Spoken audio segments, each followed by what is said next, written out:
Select হওনি তুমি?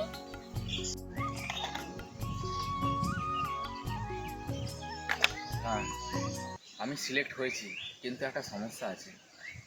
তাহলে সমস্যাটা কি?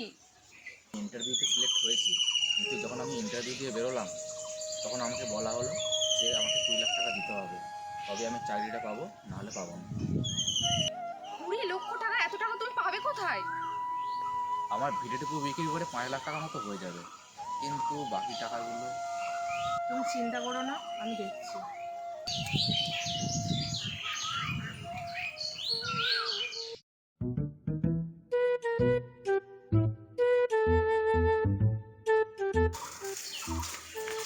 মা, আমার না শরীরটা কেমন করছে, মাথাটা ঘুরছে প্রচুর।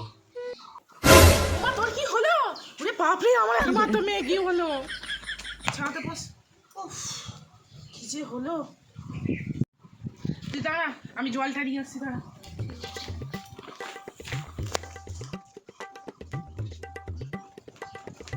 কি হয়েছিল মা, একটু বল না আমাকে। তোর যদি কিছু হয়ে যায় তখন আমার কি হবে বলতো? কি হয়েছে বল, অত কিসের তোর টেনশন? আমাকে বল তুই, আমি তো মা, আমি তো তোর পাশে আছি, বল বল না আমাকে, বল না কি হয়েছে, বল না। হ্যাঁ বল না বাবা, বল। আসলে মা, আমি একজনকে ভালোবাসি। সে কি সর্বনাশী মেয়ে ছেলে, তুই এবার ভাব করেছিস? ছি, ছি, ছি, ছি, লজ্জাও নেই। মা, ও সরকারি চাকরি পাবে। হ্যাঁ, সে কি কথা রে? উমা তাই, বল বল কি হয়েছে, বল বল বল। মা, ও ইন্টারভিউতে সিলেক্ট হয়ে গেছে, কিন্তু 20 লক্ষ টাকা লাগবে। 20 লক্ষ টাকা? তুই একদম চিন্তা করিস না। যাকে আমাদের গোষ্ঠীতে একমাত্র জামাই তো হবে সরকারি চাকরি করে, ওই তো তোর কাকির মেয়ে, একটা সুতির ছাপা পরে আসে। না চুল না কিছু, কি অবস্থা, 4 চাকা করে আসবি সেটাতেই ভাব। তুই একদম 20 লক্ষ টাকার চিন্তা করবি না, তোর বাবা তো এই সময় নেই, আমি ঠিক ব্যবস্থা করে নেবো। চুপচাপ থাকবি আর দেখে না আমি কি করছি। কি মজা আমার সোনা মা।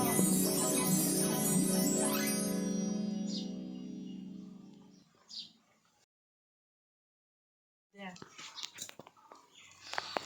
আমার কিছু গয়না ছিল, এই গয়নাগুলো বিক্রি করে দিবি। আর এই যে 10 লাখ টাকার চেক, আশা করি এটা বিক্রি করলে 5 লাখ টাকার উপর হয়ে যাবে। আর শোন না, জামাইকে একদিন বাড়ি নিয়ে আয়, আমিও তো দেখি ছেলে কেমন। ঠিক আছে মা, আমি তোমার জামাইকে আনবো একদিন।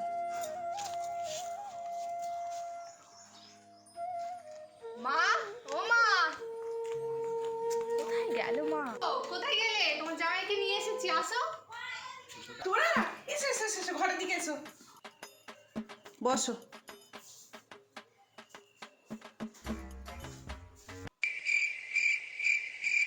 বাবা, এই যে মেয়ে যে চয়েস করেছে জামাইকে, তো চুল নেই, আর আমার মেয়ের এক রাস চুল। যাকে মরুকে কি আর করা যাবে, সরকারি চাকরি তো করে, ও লাইফ সেট। যাকে মা, আপনাকে অনেক অনেক ধন্যবাদ, আর আপনার দৌলতেই আমার এই চাকরিটা হলো। দেখো বাবা, এটা আবার ধন্যবাদের কি আছে, সে তো আমার মেয়েই সুখে থাকবে। তুই একদম ওসব কথা বলো না গো। আমার মেয়েটাকে তুমি সুখে শান্তিতে রেখো, আমি এইটুকুই চাই।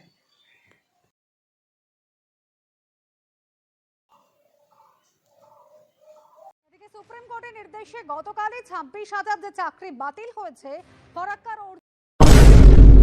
খবরে যে দেখলাম, জামাইকে একবার ফোন কর না, কি খবর হয়েছে দেখ না। বাবারে ভালো আছে তো? আমার ভক্ত কেমন হচ্ছে জানিস তো। এইমাত্র নিউজ দেখলাম। তোমার কি খবর বলো তাড়াতাড়ি। আরে হ্যাঁ, খবরটা ঠিকই শুনেছে, আমি না চাকরিটা হারিয়ে ফেললাম। মা, ওর চাকরিটাও চলে গেছে। সে কি রে?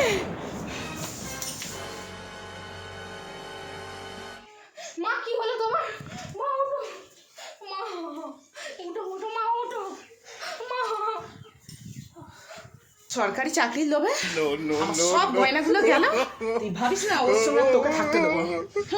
তার সাথে সাথে তোর ভবিষ্যৎটাও গেল।